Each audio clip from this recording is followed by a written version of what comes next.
Hey, Troy Howard Middle School, Mr. Groening here. I'm going to shoot a little video on your safety training, some of the important stuff you need to know about safety. Remember, every year you come into Tech Ed, you've got to go through safety training, and this can be part of it. Not complete, but enough to supplement what we do in class. And just going to go over some of the real important ones and show you around the shop a little bit. Let's start over here. One of the things we want to do when we come into the shop every day is we want to kind of do a checklist. We want to actually go through this checklist right here. And we want to make sure we go through all the parts on this checklist and make sure we adjust everything before we start. We don't want to wait and possibly forget to do some of this important stuff. And you can see the most important one on this list is safety glasses. Your eyes are the most important thing we want to protect here. That would be a life-changing event if you damage your eyes, right? It would change your life forever. We don't want that. And your eyes are very, very sensitive. They're easily damaged by something that normally wouldn't damage your skin, would permanently possibly damage your eyes. So it's real easy to protect your eyes, though. All you need to do is wear a pair of safety glasses. And we've got a few different style safety glasses. You want to have a pair that fits you well and is nice and clean and clear and unscratched, and keep them that way. If you wear your own glasses, like I'm wearing glasses now, you're all set. Those are basically the same as safety glasses. Sometimes they're a little small, or students don't wear them correctly, and I might have you wear glasses over the safety glasses over those. But for the most part, you can wear those. Okay, so safety glasses is the most important one to remember. The second one on here is your hair. People with long hair, we want to make sure that hair is secured. Okay, if you're working around machinery that is spinning, hair touches that, any of that spinning part, and it's going to grab it. And these machines are powerful and they're moving fast. And even the ones that seem like they're not moving fast, they would rip your hair right off your scalp, and it would be another life-changing thing. So easy to do. Just take your hair, secure it back. I keep hair ties in this little hair elastics actually in this cabinet, this medicine chest. You can see in there. Okay, you can use those if you don't have your own. They're all new there. So hair should be up. Some other things that can get caught in machinery are things like loose clothing. Okay, things like sweatshirt strings maybe, or just loose fitting clothing. I've seen shirts, like loose fitting shirts, get caught in power tools and machinery. Sleeves should be rolled up. Neckties should be taken off or tucked in. Just use some common sense on that. Long baggy shirt tails and things taken care of. And then also over here we've got jewelry. Certain types of jewelry is harmless. If you're wearing earrings, you're fine. If you're wearing a necklace and it's short, or you can tuck it in, that's probably okay.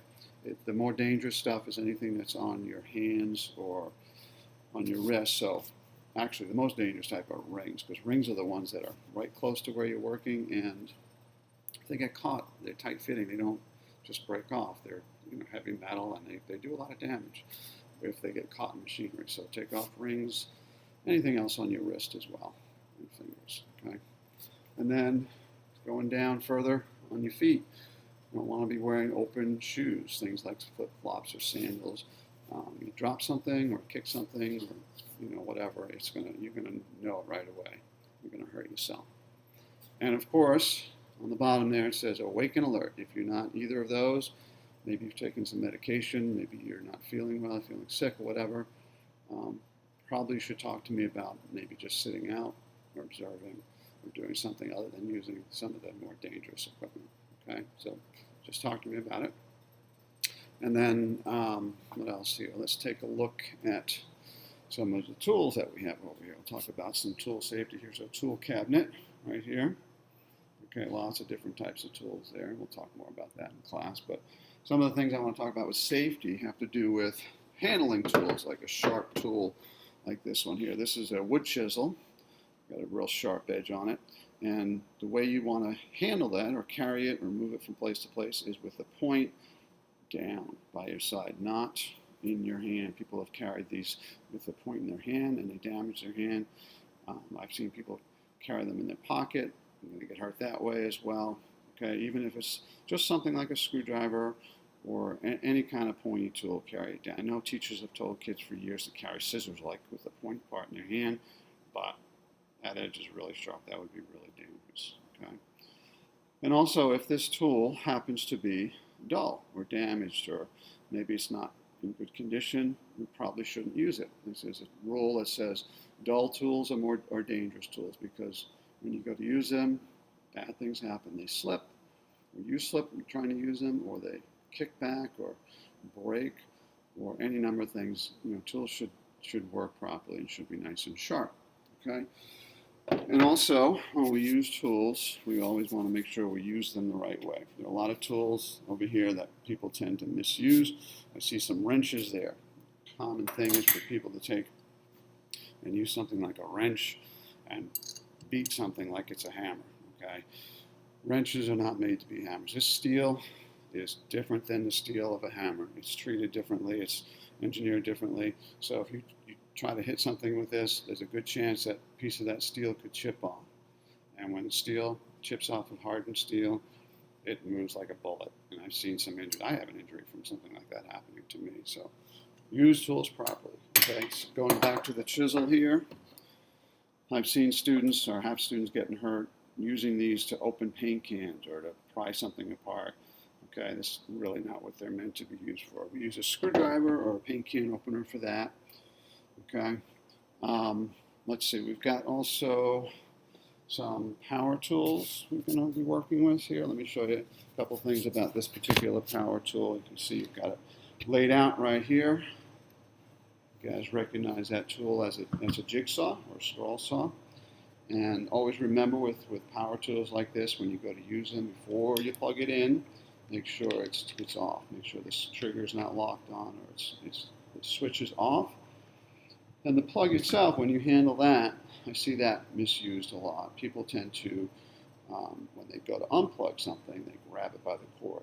And grabbing it by the cord and yanking it out, that can damage the cord. It may not break it right away, but it can start to kind of separate the insulation from the wire, and somebody else could touch it and get electrocuted. Eventually it'll break it too. So always grab the cord by the plug, plugging it in, unplugging it that way. Okay, and when I had a student one time accidentally touched a little metal part when they were unplugging something, and they got a pretty bad shock. So stay away from the metal on that. Okay, but you always plug it in, unplug it that way, and make sure it's off before you start. And if I was going to change the blade, like this has got a blade on it that gets dull, if I go to change that blade, it's not really safe to just make sure it's off, because it could still get turned on. So I always want to make sure I unplug it first. Okay. It's the same with power tools, any kind of machine where you're going to change the blade or you're going to work on the moving parts or anything like that. You want to make sure it's unplugged. It's a safe way to handle it. You get electrocuted too. Start taking it apart if it's plugged in. So let's see. Let's go and look at some machines. That's a power tool. There's all kinds of stationary machines back here. Let's look at some of the woodworking stuff. This is where all the woodworking machinery is pretty much kept back here. You can see a lot of the stuff that you guys are going to use over if not this year, then the next few years. We've got some metalworking equipment too, but let's take a look at the bandsaw. This is a bandsaw here, that white machine right there. We actually have two of those, and we've got some sanders, but there's a lot we can look at and learn from just looking at this bandsaw. For starters, when you guys are back here working, moving around, you want to make sure you're not distracting people, okay? Not moving, making a lot of loud noise or trying to talk to somebody who's working on a machine. If I'm working on this machine, I'm using it, and somebody comes over to talk to me, first thing I'm going to do is probably look up or be distracted by what I'm doing, and that's when people have accidents, from being distracted. So give people space, don't make loud noises or anything like that.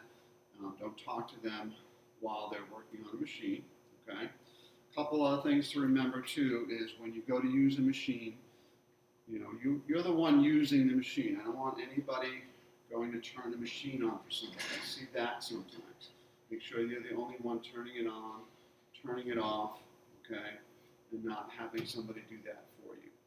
When using something like the bandsaw, like a lot of machines, have a protective guard on them. This is the guard on this particular machine, and we don't want to take those off, or we want to have them adjusted properly too. Moving this guard up like that exposes all this blade, and a lot of bad things can happen. I could bump the blade could break and come out. So I always want to make sure the guards are in place where they're supposed to be, like that. Okay? And my hands, too, should be in a safe place when using any kind of machine. Not too close to the blade, not pushing towards the blade in case I slip. I don't want to slip into the blade. And think about moving really slowly, too. When you cut fast or move quickly with a machine, if you were to have an accident, it's going to be much more serious than if you're moving slowly. Much more likely if you have an accident, you're moving really fast. So take your time using the machines, and remember, don't distract people. I see people with a lot of times with the chop saw.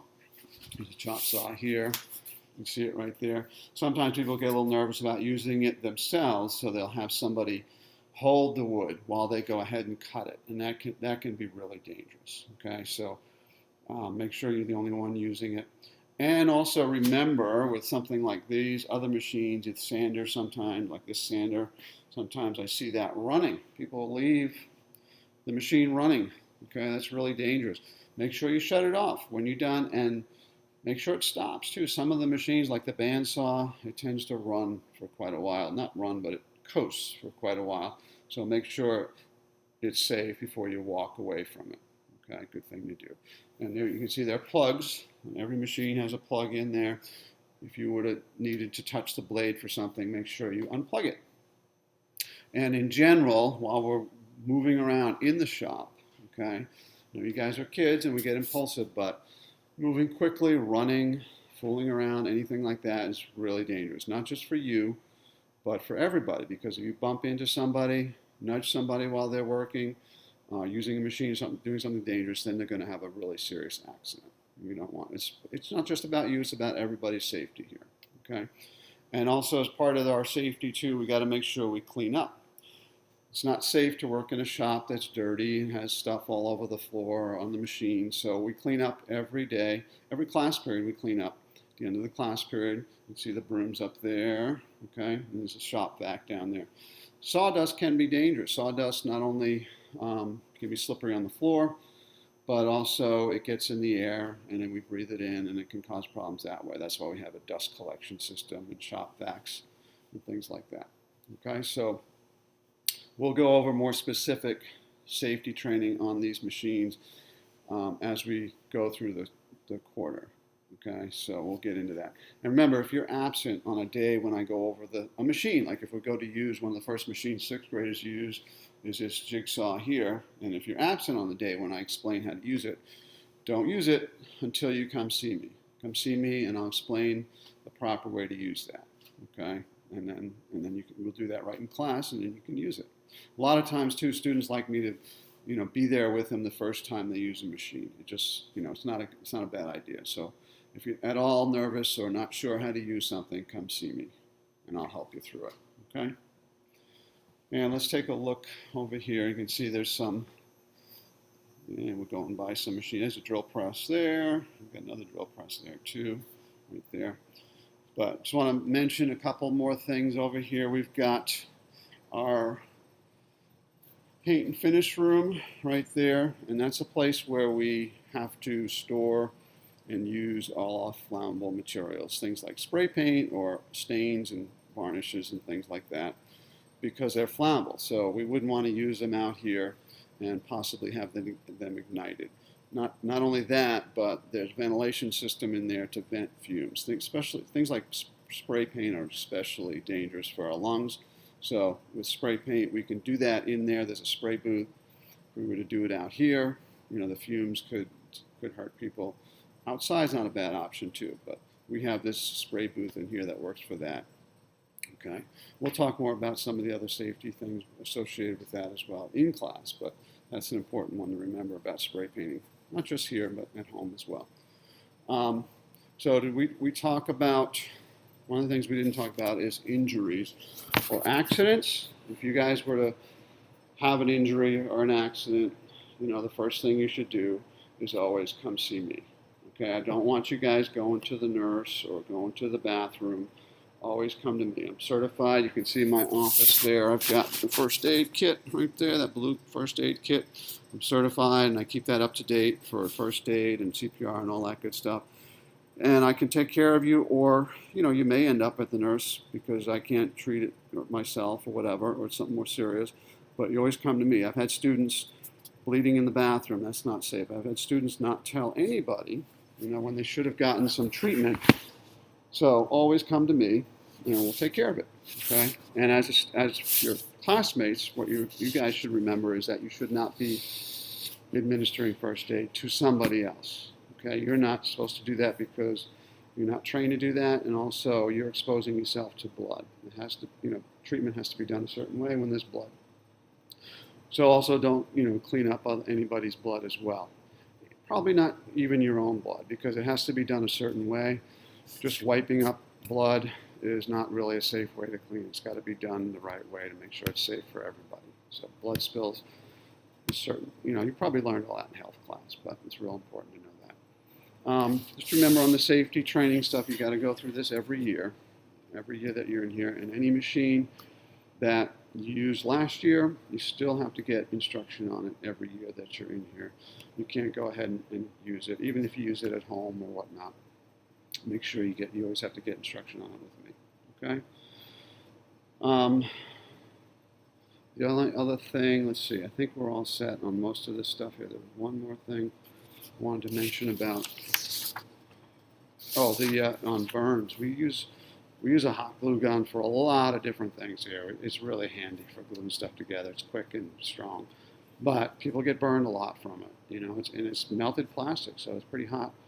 And so if you get a glue gun burn, what you should do for it, first thing you should do is get it cooled off. Go right to the sink behind me there, run some water over it, get it cooled off, then come see me. But still let me know if you get some kind of burn. Remember, we don't put ice on burns anymore. It's not a good idea. Cooling it down is a good idea with water, but icing it basically can damage the flesh even further. Right? You can get like almost frostbite from it.